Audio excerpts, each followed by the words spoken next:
All right, so it's been a little while, but I finally got around to it. I know I've been talking about it for a long time, but we are actually going to start painting these front fenders.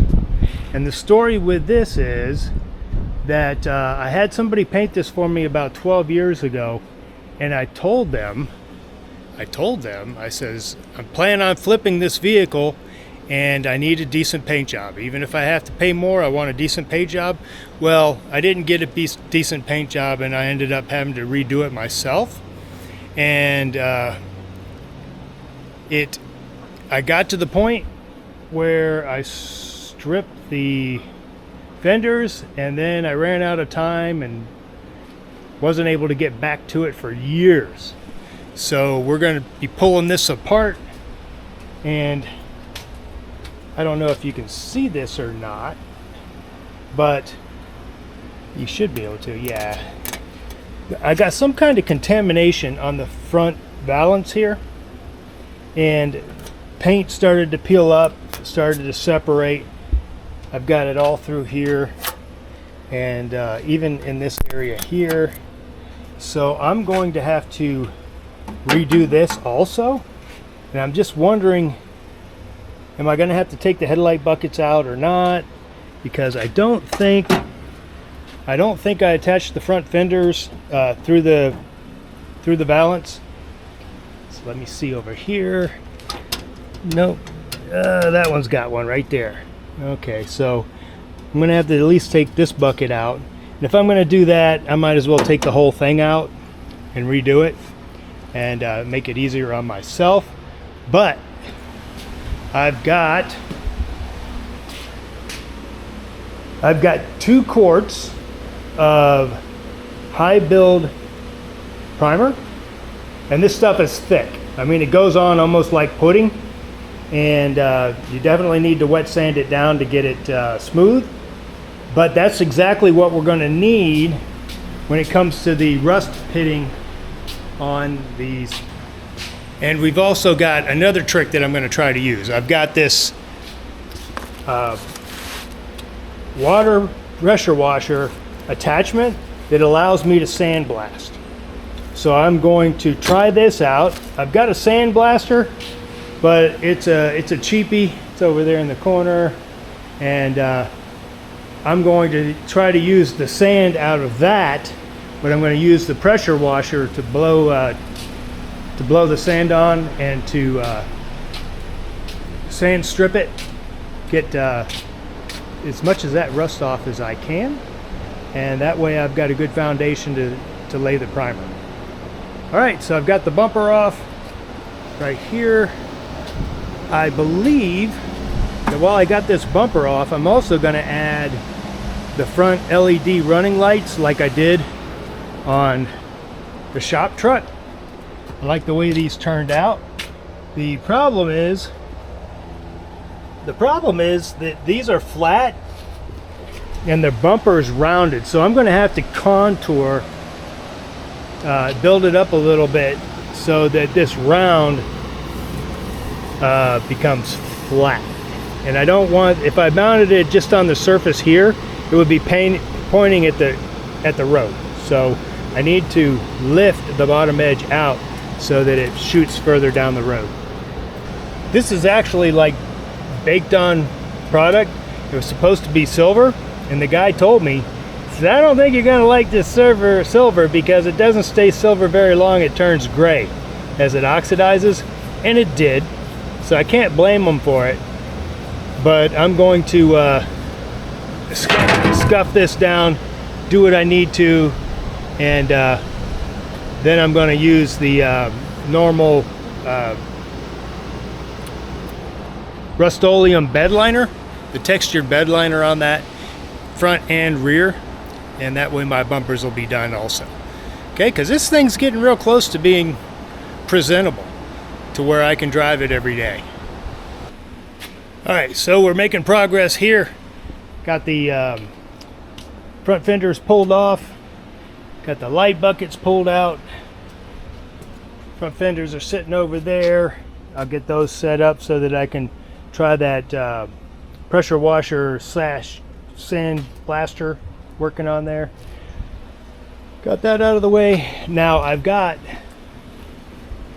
a couple bolts on top of here, and then I've got 1, 2, 3, I got 6. 3 on this side, 3 on that side, and this shell will come out. I'll leave the back side in. This shell will come out, and that way I can work on it and get this cleaned up and get this ready for paint. Also, while I'm doing that, I mean,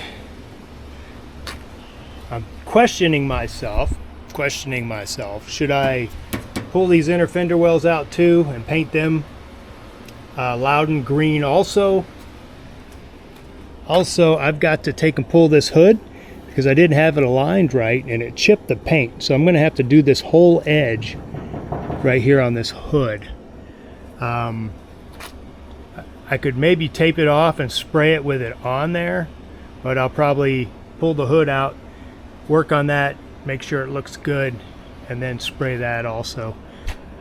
And then go through and do a few little quick touch-ups.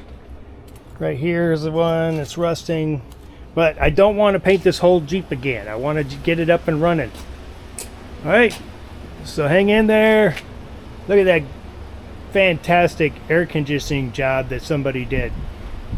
Put an aftermarket coil, fan, and then refurbished all the AMC Jeep stuff to go in there to provide cool and comfortable AC in a hot, humid Florida environment.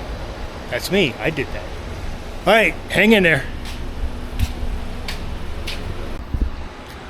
All right, let me show you something real quick for your full-size Jeep fans that may be out there. This shop truck has been the bane of my existence for like 2 months.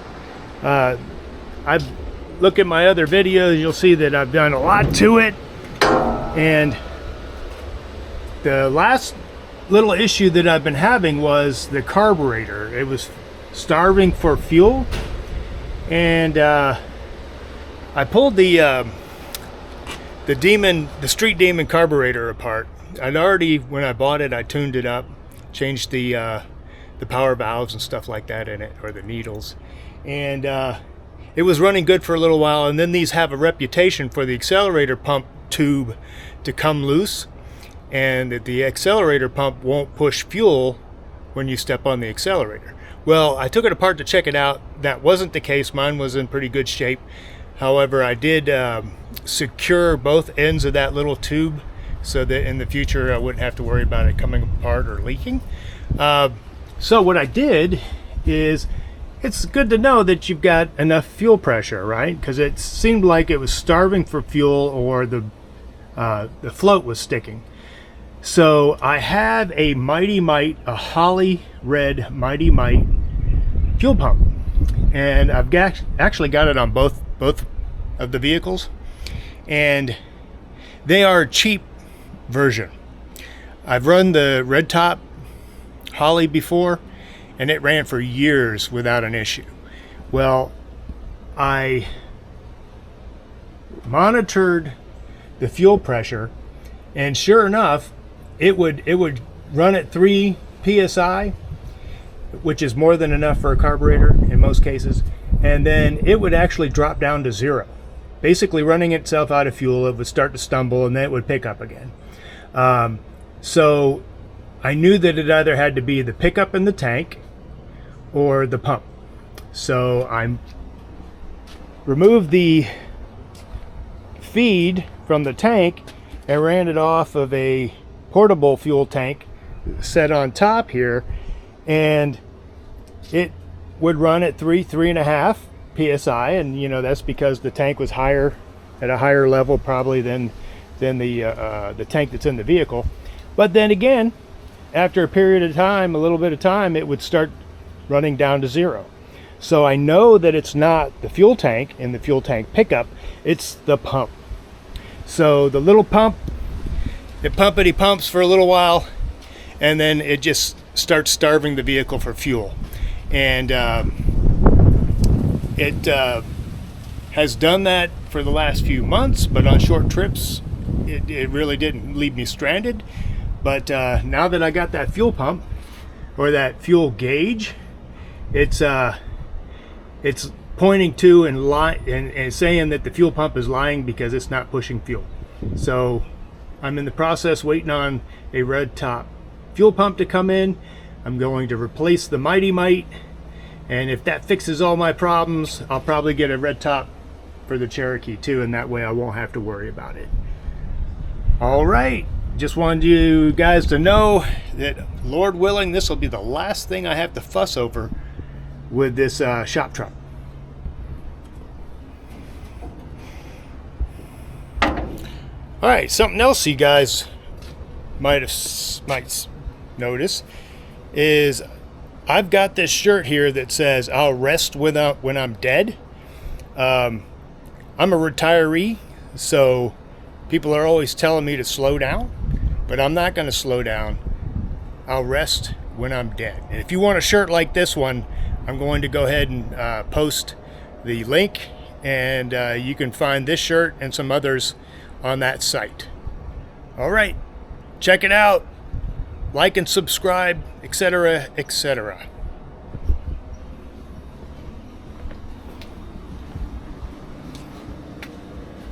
So I'm trying to get this kit to work, and I've got good sand.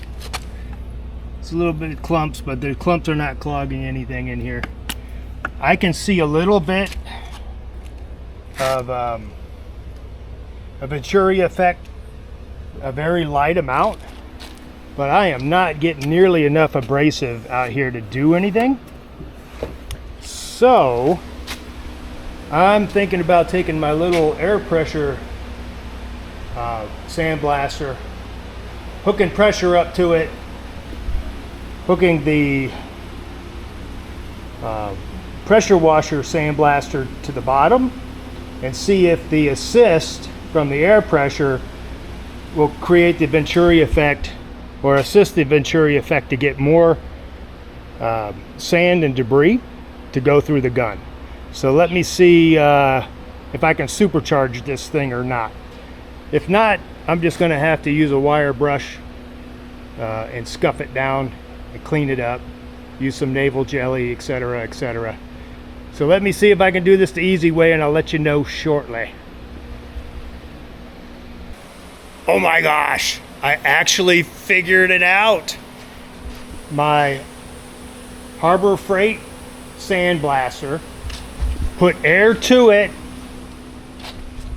and then tap the line into your pressure washer, and it throws all kinds of sand. And man, it did awesome. Look at that. Now I could spend more time on here trying to get little bits more rust off, but I don't want to take a chance of adding pitting to it. So I'm going to call this one good, and then I'll just do some light sanding on it and get it prepped for the primer. So man, I am really happy with the way this worked out. I mean, this is the bomb here. I mean, this thing is working awesome. Okay, so let me get the other fender set up, and we'll knock this one out too.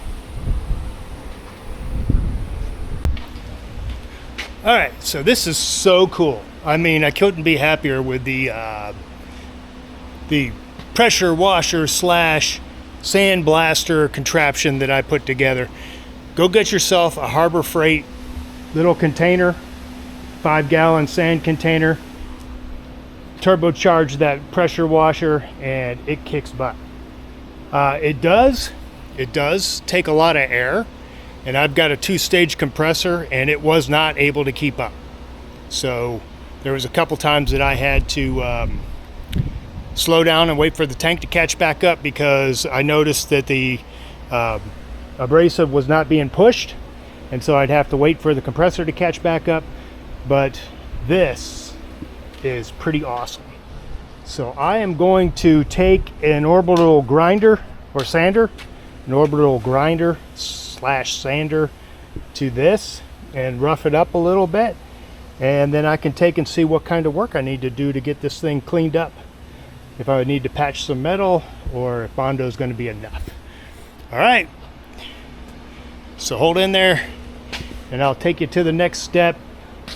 Also, I was able to get most of the seam sealer out of there, so I'm definitely going to have to buy another tube because that seam sealer does not last once you open it. So I'm going to have to buy some seam sealer. And okay, this is where we're going to wrap it up for the day. It's 5:30 in the evening, and basically I have these sanded down to metal. There's some Bondo in there from previous, so I got to work into that to see what I need to do to finish that up. But I did put a coat of rust converter on there, so that because it's already trying to flash rust, so I put that rust converter on there, and then we'll sand and wipe and clean and get this thing ready for our primer. Okay, so let's move on to the next step. Okay, I got my red top electric fuel pump in. Fortunately for me, the holes are already drilled in the frame because I had one of these before, and it lasted 5-6 years. And this is the Mighty Mite that I took out. This is the one that was dropping down from 3 to 0 psi just while it was normal running. I know it's not the tank pickup, so I'm going to put this new higher grade pump in. And I could not find a decent 100 micron pre-filter at the parts store, so I'm going to put this one in. It's basically the same as the one that goes to the carburetor. It's a 40 micron, but I've got a 100 micron metal screen pre-filter on the way from Amazon, and I'll put that at the end feed to this pump. One trick, I'm an electrical guy by trade, and so I have always, because I know it's a frequent problem, these pumps will give you trouble, and that what ends up happening often is the connection, normally the ground, starts to go bad, and then with a high resistance creates more amps, and more amps can quickly burn up your pump. So I always run the ground from the pump to a lug, and I actually, from that lug, I actually get a ground from the battery. So my power source goes through a relay, but my ground goes all the way back to the battery, to a lug on the frame, and then everything's common. So I'm not going to have a frame ground start to go bad, get rusty or whatever, and then kill my pump. So that's always worked for me. I've never had an electrical issue. I've just had these things wear out over a period of time. So I'm going to get this one put together and thrown in there. When I start running it, we'll do a PSI test to make sure that the problem's gone away, and then we'll get to working on prepping those panels for primer. All right, Rocky out. Let's get busy. All right, so let's take a quick look at this. I'll show you how I got it mounted up. All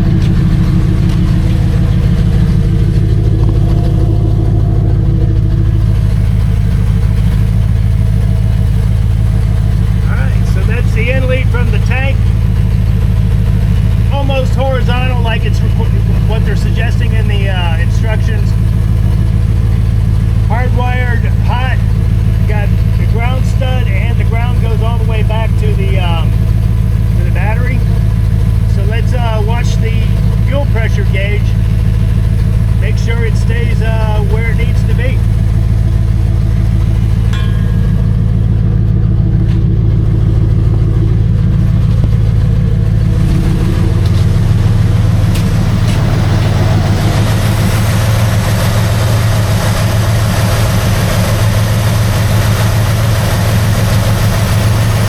Okay, it looks like I'm fluctuating between 3, 4, 5, 6. And that's probably fluctuating as the fuel bowl and the needles in the carburetor call for fuel. So what I'm concerned about is I don't want to see it drop into 0. That's bad. Alright, so I'm going to watch this for a little while and I'll report back. Okay, so the pump looks like it's doing a good job, never drops below 3. And like I said, when the float cycles on and off, it'll go between 3 and 5 psi. So it's looking good. I'll take it out on a test run here in a little bit, run it down the road, make sure everything's looking good. Now we can transition back to the front fenders. And my goal here is I'm gonna get a wire brush and maybe a razor, kind of dig some of that seam sealer out of there, the old stuff. And then I've got some patchwork here with the Bondo. So I'm going to take some of this down with a wire brush. And what doesn't come off, then I'm going to know it's sticking really well. And then I can work over that. And I've got edge here, got edge here, etc., etc. So we'll get this knocked out. Start maybe put some Bondo down. Get it sanded, and then look at putting some primer on this baby. All right, stand by. Okay, so basically I scraped and prepped this up here, dug out most of the old seam sealer, identified the areas that I'm going to have to work on. I even brushed and cleaned the other side there because it's got a back side on it. We want to make sure that we can primer that and paint it so it doesn't rust. And this side here looks really good. It's not a whole lot of this is the better fender here. There's less going on here. And so on the areas where I had seams and stuff that had rust, I put some more rust converter on there. But right now I'm going to take a quick break, and then I'll come back out here and we'll wipe this down and start looking at repairing the imperfections.